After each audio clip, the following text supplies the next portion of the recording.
Bapak, Ibu, saudara-saudaraku yang dikasihi Tuhan, kita berjumpa kembali dalam Renungan Malam GKJ Semarang Timur, Selasa 8 Maret 2022. Tema kita malam ini, dengan hati, percaya, dan dipulihkan.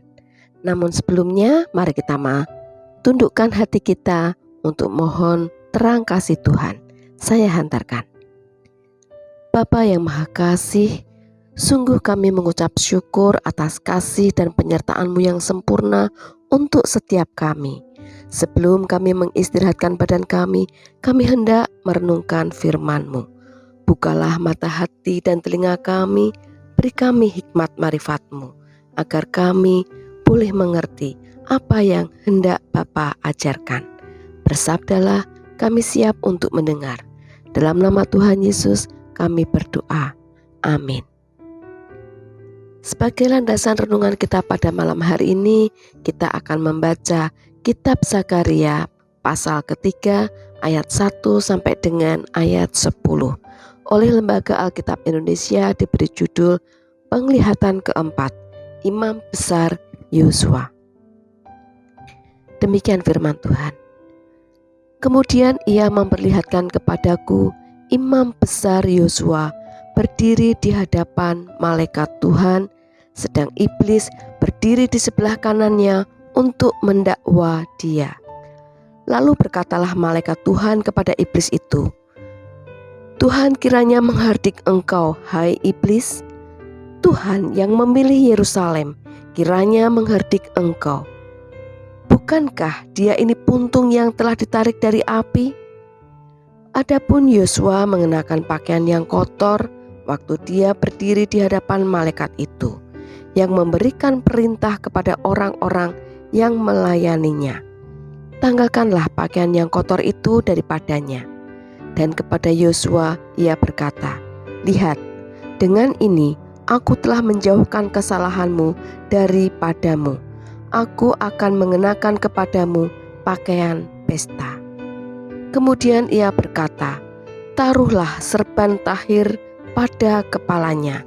Maka mereka menaruh serban tahir pada kepalanya dan mengenakan pakaian kepadanya, sedang malaikat Tuhan berdiri di situ.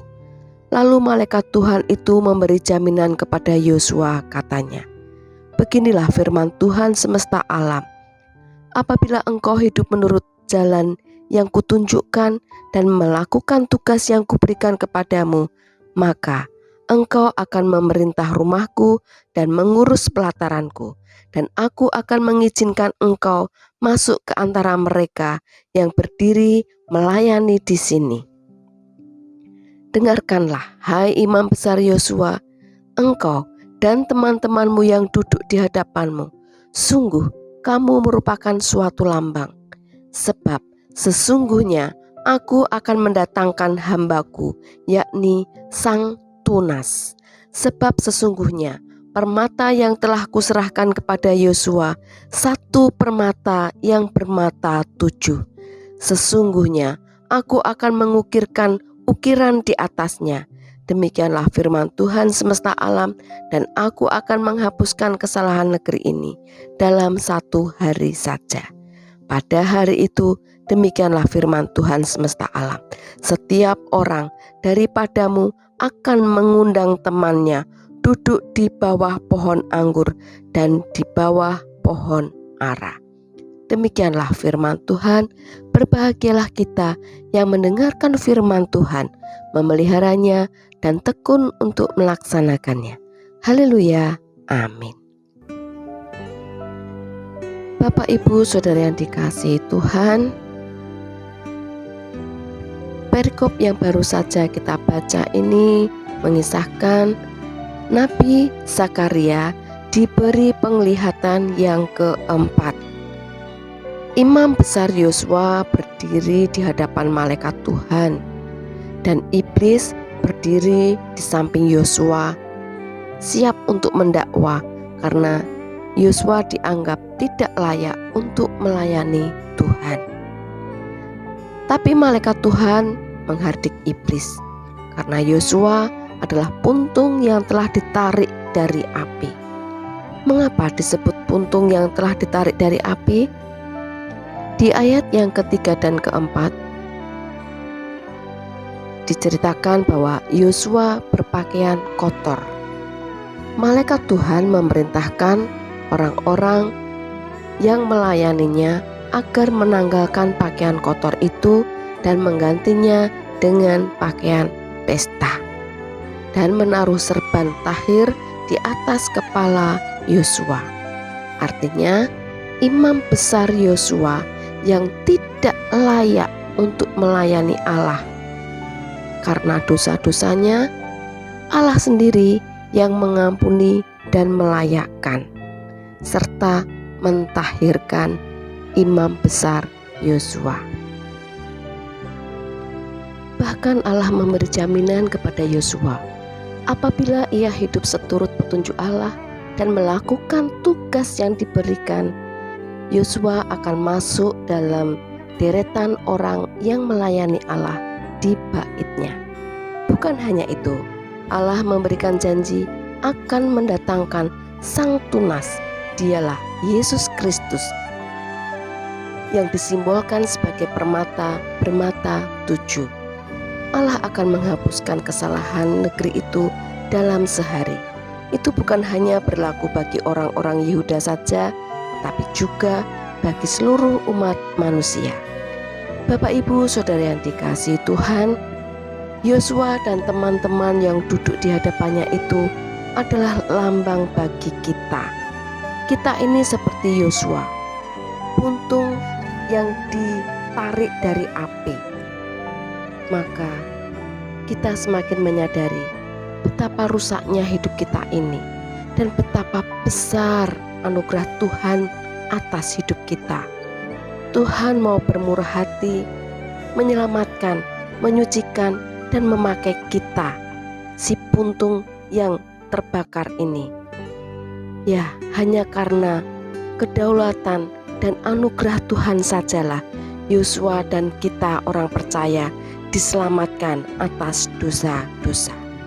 Dan selanjutnya, kita diundang untuk melayani Tuhan. Itu bukan karena kita layak, bukan karena kita baik dan mampu, tapi karena Tuhan Yesus yang melayakkan kita. Puntung itu telah ditarik dari api. Itu adalah kita. Darah Kristus yang menyucikan kita dan memampukan kita. Lantas, bagaimana respon kita atas undangan dan janji Tuhan ini? Di dalam Roma pasal yang 10 ayat ke-9, sebab jika kamu mengaku dengan mulutmu bahwa Yesus adalah Tuhan dan percaya dalam hatimu bahwa Allah telah membangkitkan Dia dari antara orang mati, maka kamu akan diselamatkan. Ini adalah janji Tuhan. Inilah rahasia yang harus kita ketahui dan kita pegang teguh, bahwa percaya dan pengakuan akan dua hal yang tidak dapat terpisahkan dan memegang peranan penting dalam hidup kekristenan. Ketika kita percaya kepada Yesus sebagai Tuhan dan Juru Selamat, percaya pada firman-Nya, maka dibutuhkan suatu pengakuan yang benar melalui mulut kita. Pengakuan yang benar itulah buah dari iman yang hidup. Dengan hati kita percaya, tetapi dengan mulut pun kita harus mengaku, dan keduanya harus berjalan beriringan. Sebab percaya dalam hati saja tidak cukup, harus dibuktikan dengan pengakuan melalui mulut kita. Jadi, apa yang kita percayai harus sejalan dengan yang kita akui dengan mulut. Percaya kita dan pengakuan kita itulah yang akan menuntun kita kepada keselamatan, kesembuhan, kelepasan, pemulihan, dan segala berkat yang Tuhan berikan kepada kita. Selamat untuk merespon undangan dan janji Tuhan dalam hidup kita. Mari kita berdoa. Bapa di surga, kami mengucap syukur atas anugerah terindah di dalam hidup kami.